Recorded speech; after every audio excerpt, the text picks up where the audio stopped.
we can go ahead. All right. So we do not have a quorum, though, right? Not yet. We will. I anticipate. Okay. All right. We'll go ahead and call the meeting to order. 2:31. Our big fancy screen here, OIT says. So, well, since we don't have a quorum yet, we'll go ahead and skip the approval of the meeting minutes and come back if we do acquire a quorum. And so let's jump into the update. Kim, you want to kind of start off the update? Sure. So we had the coverage meeting back on August 1st, and thanks again to AT&T and FirstNet for facilitating that. We had a decent turnout, including all of the different entities and stakeholders. We were approaching 30 to 35 people. And we met for the full 4 hours, had some really good dialogue, provided material to the group ahead of time that Signals Analytics had compiled for us with relation to some coverage analysis, and that was sourced from Colorado State Patrol's PEPLink, which is their mobile application that tracks their cell coverage or cell system or cell network performance related to the vehicles out in the field. And then we also did some analysis using Sonam's devices, courtesy of Sonam and AT&T, thank you, to test handheld devices, which we know are different, obviously have different propagation than the devices in the vehicles. And Randy, do you mind just kind of discussing your methodology very quickly for the benefit of those on the phone who weren't at the meeting? Sure, yeah. So actually it was a good approach where we had several different data sets. We had some that were vehicle mounted modems and others that were handheld devices. And basically all the work that we've done in the last 2 years on pro forma network designs basically all focus on kind of use the vocabulary of different venues where in building is a venue and in vehicle and outdoor and rooftop mounted. So basically what we concluded was the sort of the outdoor metrics for AT&T mapped to a vehicular coverage. So it's something where you've got a router and an outdoor antenna, and you've got pretty much the best performance that you can have without a high power UE. And then the indoor scenario probably maps to an in-vehicle scenario, and they both have different coverage footprints. But we had a lot of data where we showed deteriorating quality as you got into tougher and tougher areas to cover, and had a lot of good discussion of just the practical needs of first responders and also I think the desire to see if we could a little bit more granularity in terms of AT&T's coverage, so that instead of a monochrome image where it's either covered or not, we'd have some either indication of site locations or granularity. And I think our conclusion is unlikely, but it was a good opportunity to take a lot of measured data and map it against assertions of coverage and do some reality test checking.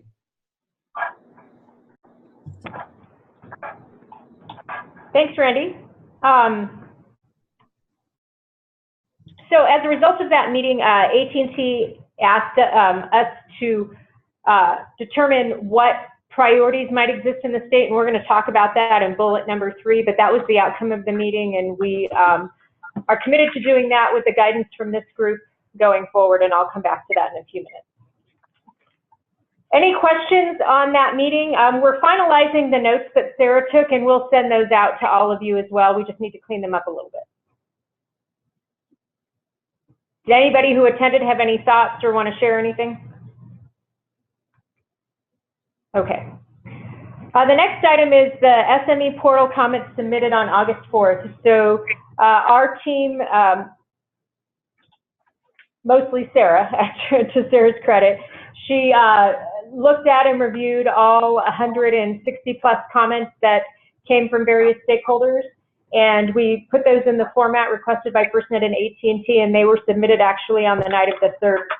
We sent those out to all of you within a few days after, and That included a letter which summarized the main areas that were we found that were kind of the areas of concern based on what people commented on.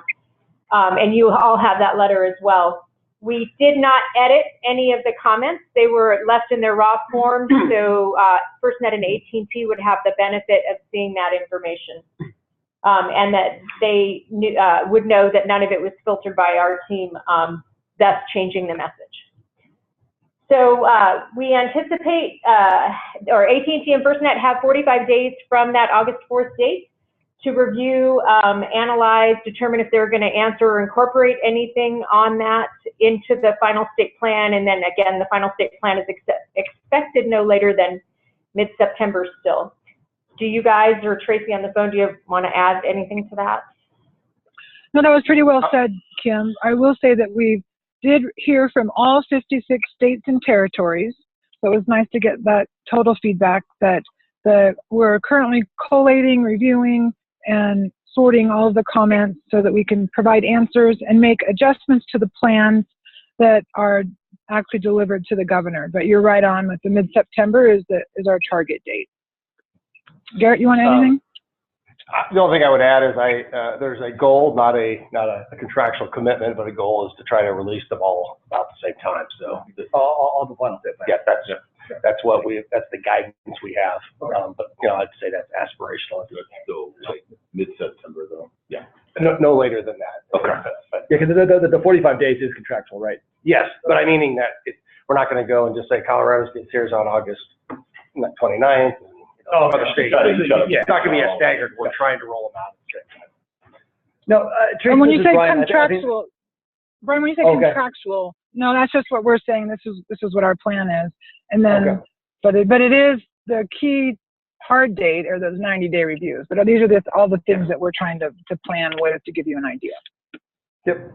Now on that, Tracy, and this is at APCO, Kim was in on the NTIA meetings, and I was not, so this is kind of third party. But I guess the NTIA stated that the amount allocated under the construction grants and the associated costs back to FirstNet would not be ready to be in the final state plan. If that's the case, how can we, because that's kind of a key requirement for the final state plan. So how are we going to balance that if you guys release the final state plan and we don't get the critical numbers we need from the NTIA for another month and a half? Yeah, they indicated there might be some sort of delay due to their own internal review processes, but they did not indicate how long that delay would be. Well, we're pushing them hard to have that information in the plan. We know that is important. And so not sure what she was saying or how it was, but I do know that we're pushing it hard to have that information. So stand by for more. Okay, so it is your intention, Tracy, that those numbers will be in the final state plan. I would say that the intention and ideally that all that information is in the plan that's delivered to the governor. Can I promise that? No, but that's certainly what we're working hard for. Okay. Yeah, and that's obviously up to our federal government. Yes. Okay, cool. Thank you, Tracy. Do we want to pause really quickly and just approve the minutes? We do have a quorum now. Okay. And I do want to note one request to the minutes change, one request to change the minutes. Let me share those really quickly. I'll share the proposed new wording. And this was a clarification requested by Tracy under new old minutes.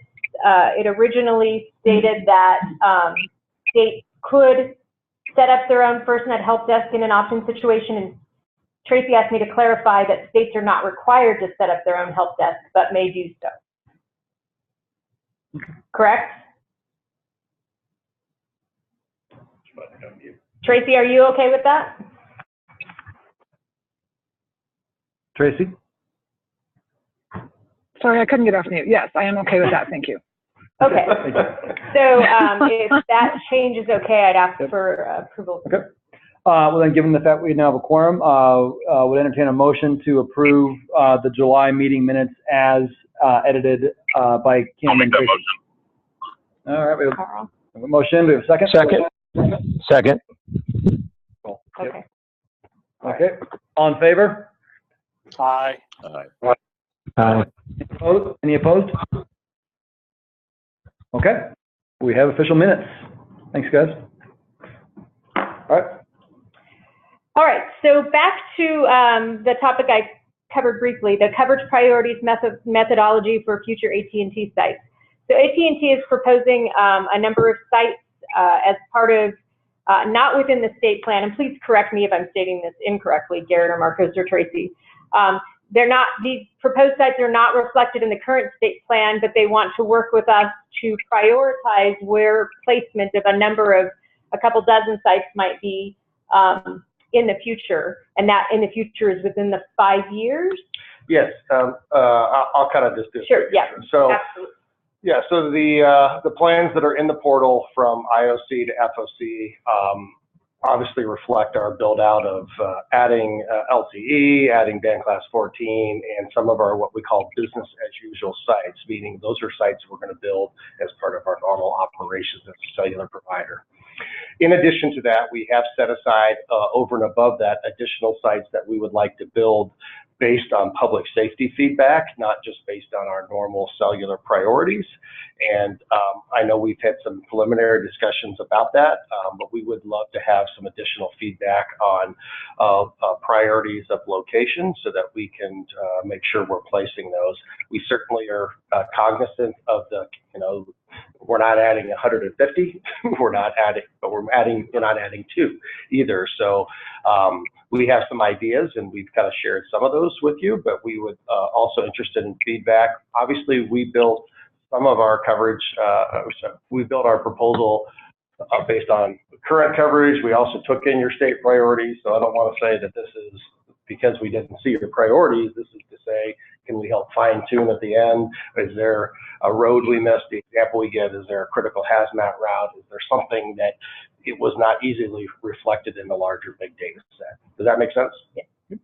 So that's what we're hoping for. And what we will be placing these as is what we call search rings. So an example might be, we need better coverage in NIWAT.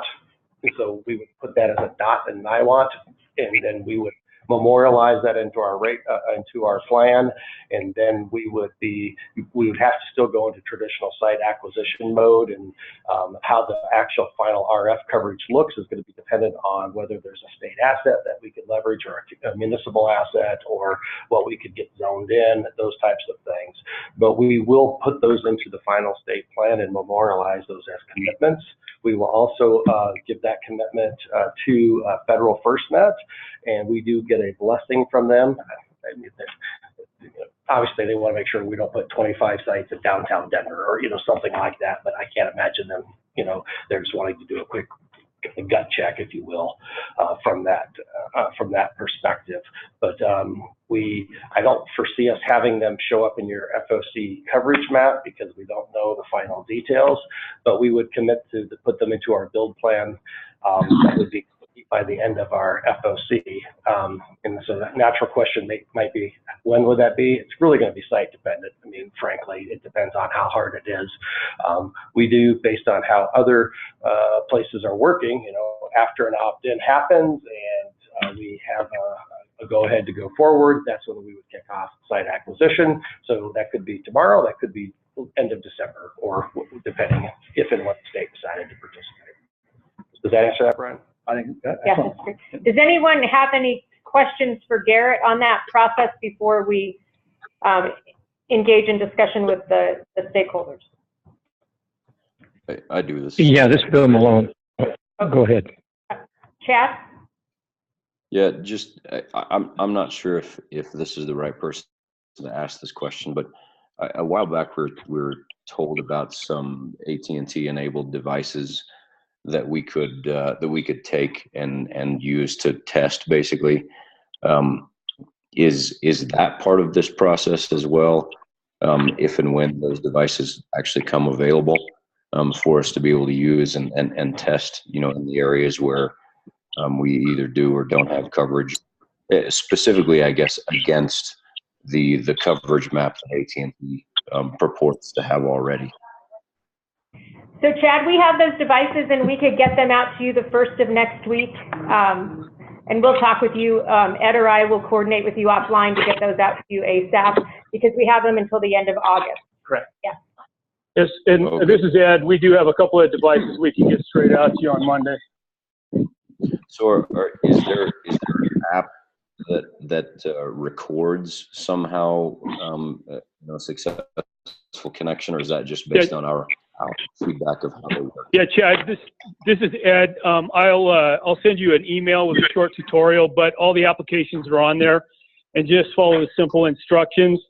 And then if you don't want to download or upload the data, we can do that for you once we get the device back. Okay. You shouldn't need to download, right, Ed? There is an upload on one of the. We have to download the information and then send it out to. We don't have to.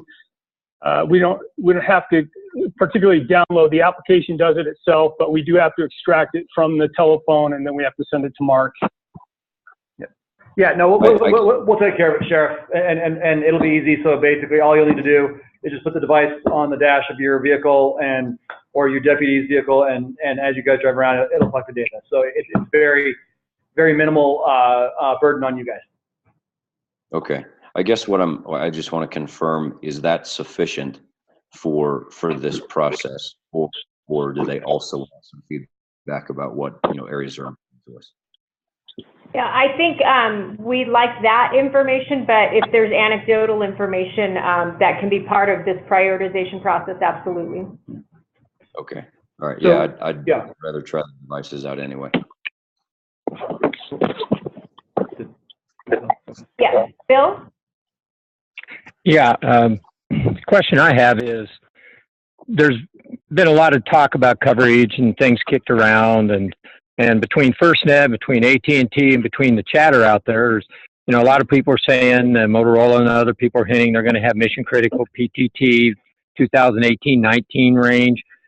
But is it the position of AT&T that their maps are in relation to a mobile data device only and no voice or basically cell coverage beyond, because there is a conflict between what the state's test showed and what Randy's team and them came up with too. And the reason I bring that up is no matter where you go, every time FirstNet and AT&T are walking in concert, they're selling the fact that, they're looking forward to MCPTT based upon the findings of the state's testing and drive tests and other people's drive tests and Randy's crew's drive tests and stuff. There's no way that the coverage is there for mission critical PTT. Absolutely no way. So that's my question. So for me, what we're trying to do is we want your priorities, and if you're doing it based on your testing, if you're doing it based on whatever methodologies you choose to use, and we obviously had a very detailed, long discussion on coverage, and if we, to me, we certainly are willing to have as many discussions as you would like, but what I'm trying to get at is specific locations that you feel like are of concern, and whether that shows on our map or whether it's based on your anecdotal evidence, we're willing to take the feedback however you give it to us, but for us, what we're trying to get is to specific geographic locations. Correct me if I'm wrong, Garrett, but I think you guys have to do mission critical push to talk by 2019. Is that correct? Is when you have to go live with that? I have to look at the IOC number if it's IOC 3 or 4, but it's in the state plan, so I don't want to misquote it, but I think you're getting there. It depends on which stage, so I want to make sure we're careful. But I'll be happy to review it further with you guys. But the mission critical voice is coming in. I thought it was IOC 3, but it's in the portal. So. Yep.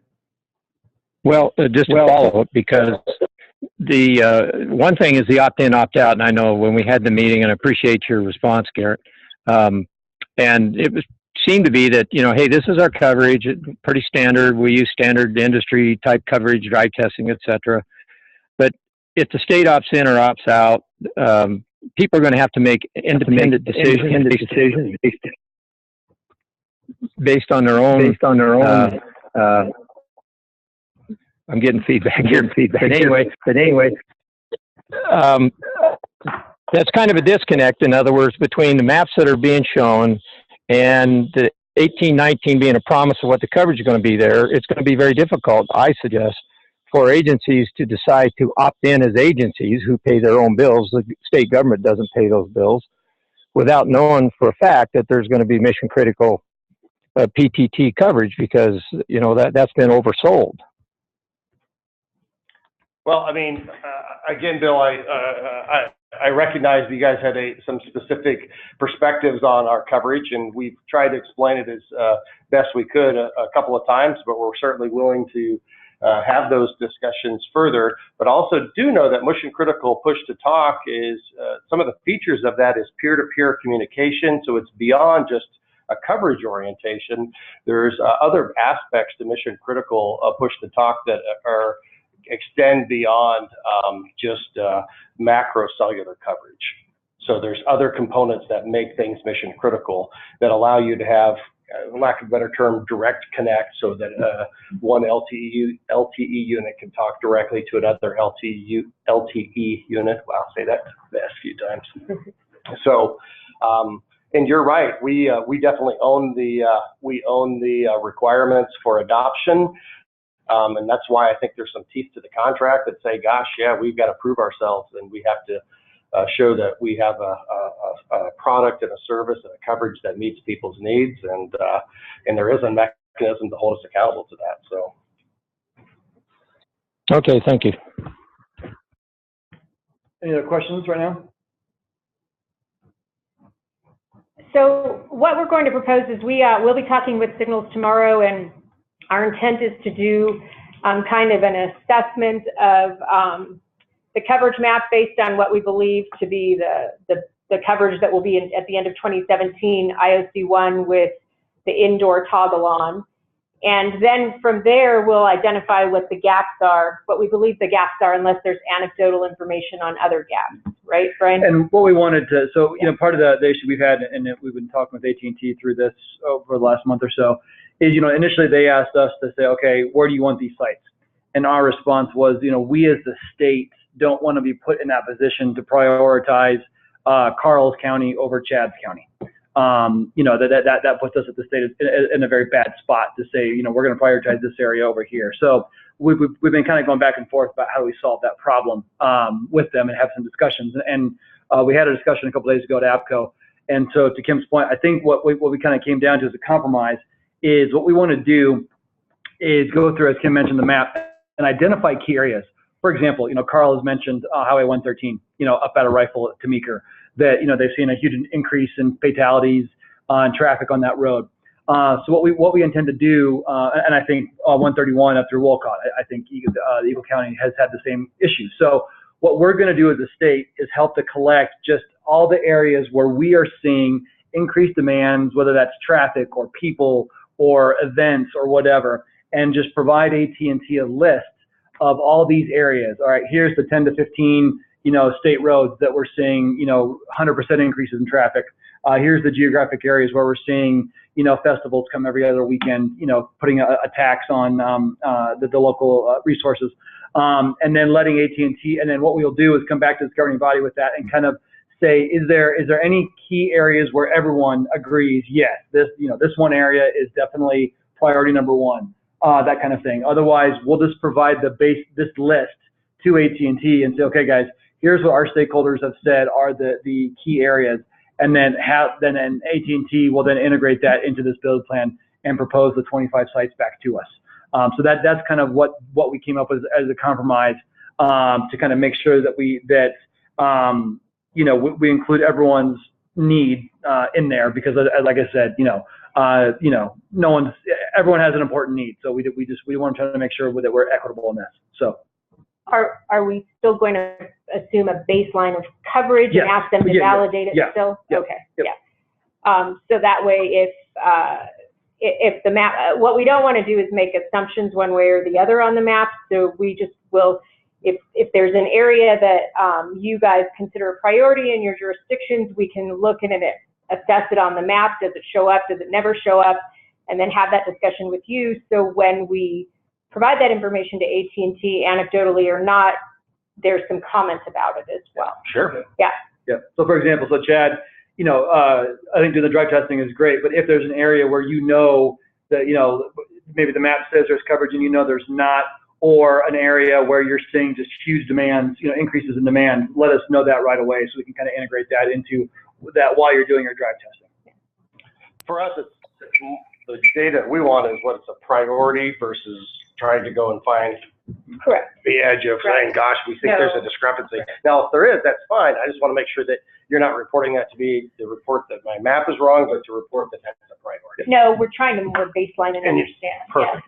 In whatever map you decide to use, what IOC, it doesn't matter that much. I will just tell you that, just make sure that, or just know that at the beginning, we're not going to show some of our roaming partners being fully built out yet. And we're also not, we haven't got our, depending on which map you use, the full LTE build out may not have been completed, but it will be by different IOCs. So your choice which ones you would like to use, but what we'll do is take that data, plug it back in, and we'll, you know, say, well, gosh, we think we have a plan already to address this one, or we're going to say, you're right, that's a priority. We need to look at a new site, or whatever. And I think that will help us ensure that we aren't adding something to your list that you aren't already addressing, and because of the way we're looking at it versus you're portraying it, we missed that. Sure, yeah, and you know, what I want something to count against us when you're already going to be doing it, right? Exactly, and you know, because to your point earlier, we're going to be responsible for adoption, so I want to make sure that we're putting them in places that will help the users make a choice to participate. Okay. So we plan to base some of this discussion work out of our technical working group as well, but if there is anybody on this call in the governance body or not who'd like to participate in that, and I will send the request out formally, please let us know. We'd be happy to have the more minds, the better, to help us come up with the way we are comfortable prioritizing as a suggestion to the governance group in the end, who will kind of bless the way what we've come up with. Correct, Brian? Is that? Do you have an anticipated time frame?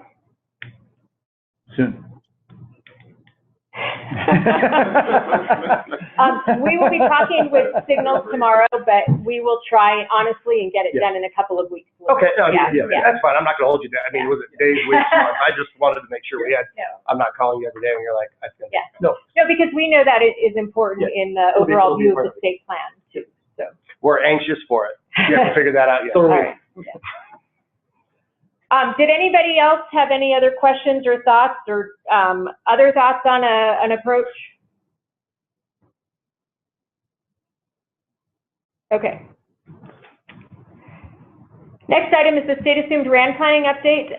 So I don't recall honestly if we provided you the update last month or not, so I apologize if it's a duplication, but there was a request from one of the two vendors during the questions period to extend the due date, and so it was extended, to September 14th. Both responses from the bidders will have to be in by September 14th. It is our intent to score those as quickly as possible with the same group of scorers and subject matter experts, and then be able to provide a recommendation to the procurement team about whether there's a proposed plan that would meet Colorado's needs or not. Our intent is to step through this procurement even in light of the Verizon announcement, which we'll touch on at the end as a new business piece, but we are not stepping away from the alternative plan RFP at this point. Any questions on that? Okay, working groups, things are status quo. We're providing monthly, if not bi-monthly updates to those groups, and as I mentioned, we'll probably work with the technical and operational groups to have them support having us come up with some of those coverage priorities, or at least provide input to that process. And then on the project, Signals continues to work with us on all of the deliverables. The thing they're focused on next is coming up with that toolkit, which includes how we will synthesize the final state plan information in a consumable fashion for agencies, counties, and regions to provide two things: to provide a recommendation about whether they think the network will meet their needs in their areas, and then based on that information, the likelihood of adoption over that 5-year period we will ask them to say whether, no commitment, whether they think they would adopt based on what they're seeing. And that information can be a benefit to everyone, I think. So, any questions on the general FirstNet update? All right. All right, Ed, want to do a quick education outreach update? Yeah, so we've been going out and we've been talking to all the agencies that could get us scheduled in their regularly scheduled meetings. We finally did hear back from CCI. So beginning next week, we will start our tour of the 5 CCI districts, which is important. This will be, it's been a while since we've talked to commissioners. And so we'll let you know in our next meeting how those 4 meetings went. We still haven't got any idea when the 5th one is going to be. We as a team, we talk together and we strategize the best way that we can go out and we can engage our stakeholders. And so I am actively putting together 4 to 5 meetings. They'll be in locations where people throughout the state will be able to get to one of the meetings in an hour or 2. And that'll be, those will begin at the end of September and go to the end of October. At this point, that's the way that we're going to work it. If we need to make adjustments, we'll let you know of those. We're also going to be very specific and plan out, make sure everybody knows what the webinar information is so that they can come in and Zoom into the meeting, whether they can attend in their general area or not, so that everybody has a chance to get a full download of our perception and everything that we know about the state plan and what it looks like. And as you can see, everything else with the newsletter, website, marketing are functioning. You will see a newsletter. There's a lot to report this month. We decided not to go with one last month just because there were so many things that were pending. But we have a lot to report, so you'll see one coming out at the end of the month here. And that's all I have. Does anybody have any questions? Just a real quick to add on to Ed's point about these meetings. So these regional meetings, what we're going to do is hold these after we get the final state plan. And the goal, as Ed said, is to go out into the field to get to places so that, local stakeholders don't have to drive all day. That, we'll do them geographically so that, you guys can get to us. And really just kind of like town hall review. We'll review the final state plan. We'll summarize the highlights, talk to folks, and talk about the toolkit, the review and adoption toolkit. And really, it'll just be a chance for stakeholders to engage with us, one last time during these final 90 days for us to gather input so that we can then, funnel it up into the governor. And we'll make sure everyone has the schedules. Hopefully we can get, between these meetings, everyone on the governing body to attend one of these meetings, as you guys will be the final funnel, so to speak, for the information. So that's the intent. And as Ed said, we'll make sure we get all that information out there to you guys as soon as possible to fit in people's schedules. But we definitely want to get them done before November, so that we have time to synthesize everything, and also with weather starting to set in. So. And Ed, correct me if I'm wrong, but we will be doing 1 or 2 web-only meetings as well if people can't make it regionally or the date just doesn't work for them in general. Yeah, correct. That piece I didn't put in there, but you will, just so you're not confused, we will provide you the links to every meeting that we're at. So not only will there be a couple of webinar-only offerings, you'll be able to, if we're down in the Southeast, for example, you'll be able to go into that one if your schedule isn't conducive to your area. Thanks for that. That's all I have, Brian. Cool. Okay. Next update, Joel. Any update? Not at this time, Brian. Okay. That was quick. All right. Legal issues. Don't really have anything legal. The last thing we really did was comment on the FCC documents about the opt-in, opt-out process and the interoperability matrix that FirstNet proposed to the FCC. So we did that about 3 weeks ago or so. I think we submitted that. So at this point, Ken and Brandon are just kind of in a holding pattern, waiting to see if there's any additional, things that are necessary for them to provide feedback on. But at this point, there's no real active legal issues that we're looking at. Or regulatory. At APCO, David Firth with the FCC did state that they anticipate making an announcement regarding that comment piece, a final announcement soon. I think they said before or by the state plan delivery. So. That's good. Okay, any questions about legal issues? Okay, old and new business. So new business, because it wasn't on the agenda, do we want to quickly just mention the Verizon announcement, not to take away from AT&T, yep. but so Verizon announced yesterday morning that, and this highlighting was not done by me, it was a forward from someone. This is a kind of a cut sheet on their public safety broadband offering, which is going to essentially offer a dedicated public safety core sometime in 2018. So as we get more information or learn more about that, we will pass it on. I think there could be, that could have impacts to recommendations that this governance body makes in the future to the governor, but again, we don't want to speculate on anything. The information is 2 days old and we simply don't know anything yet. So if you want more information, certainly seek it yourselves. And then understand that our team is not able to do any engagement with Verizon at this point because we are in an active procurement for the alternative network. So, add on. Yeah, well, just to elaborate that on. Yeah, so the reason is that because Verizon did submit a proposal during the initial procurement, however, that they essentially didn't. It wasn't disqualified because of content. We never saw it. They didn't follow the proper procurement procedures, kind of like the steps. I'm not sure why. But because it was part of that procurement, and that procurement is still going on, essentially, as Kim mentioned, the five of us, Tony, myself, Kim, Sarah, and Ed, we cannot engage directly with Verizon to discuss this because it relates to that procurement, so to speak. So we can absorb any kind of public information that we get. You know, we can, you know, if they put a webinar up or something, we can listen to that. But the five of us cannot engage directly with Verizon. Now we did see them at APCO. One of them kind of asked me about this, and that I told them this, that no, that the five of us cannot engage with you directly. But as local jurisdictions, this is a state procurement. So as Kim mentioned, if you as a local jurisdiction are interested in learning more, you are free to talk to them. I imagine some of you who might be customers, you probably already might have had a phone call. But that's kind of how we have to proceed with this.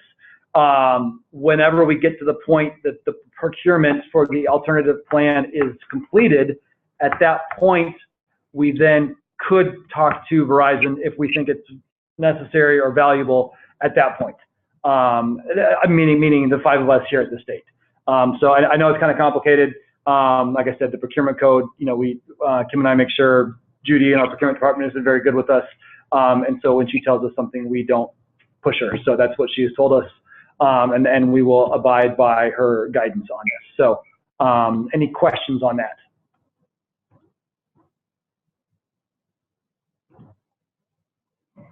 Okay.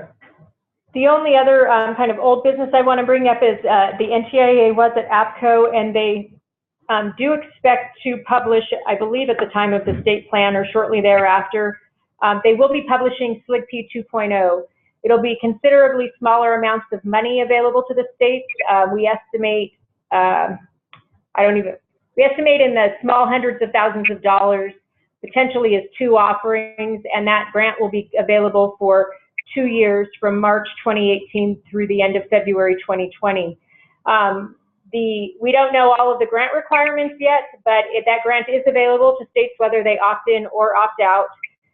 And our intent likely would be to use it to support continued governance activities associated with public safety broadband in the state, and then obviously to facilitate travel if possible for folks like yourselves within the state. But again, until we know what the hooks are, we can't say for sure, and we don't intend to write a budget that is allowable for planning activities for us. So once we see that, we will probably have a discussion with this group to ensure that we're supporting your needs in the way you see fit as well. And just to add on that, to reiterate, we are, I am actively working through the state budget process to get permanent funding status for Kim and Ed, or not Kim and Ed, Ed and Sarah's position, as they will, their funding dries up with SLIGP 1.0. and we are making the push internally and have received positive support from SUMA, the CIO of the state, and initial positive support from OSPB on the governor's side to support our effort to permanently fund Ed and Sarah, because as Kim mentioned, we believe no matter how this thing gets implemented, there will be a need for a kind of a programmatic office to coordinate at the state level. So if we were to go after any of this SLGB 2.0 funding, it would really be to augment our activities. It wouldn't be to provide funding for personnel. It would just be kind of give us some as Kim mentioned, travel or technical support or whatever. So. Yeah, I mentioned it to Henry Sylvanet last night when I saw him, and I have a meeting scheduled with him on the 1st of September. Okay. Talk about. I got the name right, decision item? Yes. So he's, I know about those. Yep. So he and I are going to have a conversation. Good. Yeah, thanks. No, Tony's been great. And that's really what, we tried this last year, but we didn't have the visibility into Henry's division. And so I think we've done a much better job this time around at educating OSPB staff as well as Henry as to the importance of this. And I believe they are in concert with us on that. So. Any other new or old business other than the topics we brought up? Just Brian, this is Don. Just a follow up. If you need anything from CDPS to help you along that last route, let me know. We'll do. I mean, it could come. Maybe a letter from Stan supporting the effort. Could be a positive. Yeah, I think something from Stan just directly to Henry on the importance of this wouldn't hurt. I don't think it'll hurt, because again, it's just education. Yeah. No. Well, I'll shoot you an email, Don, and just kind of outline what might be a couple notes for Stan to send Henry. So. Sounds good. Thanks. Mm-hmm. Any questions or general discussion for the group?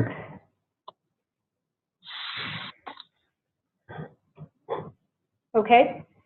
Then I'm just going to call out that I facilitate the NIPSIC Broadband Working Group, and next Wednesday, the 23rd at 10 a.m. Mountain Time, we will have the director of the apps team and the devices team on a 1-hour webinar that's free to talk about the apps and devices specifically that they're going to be doing.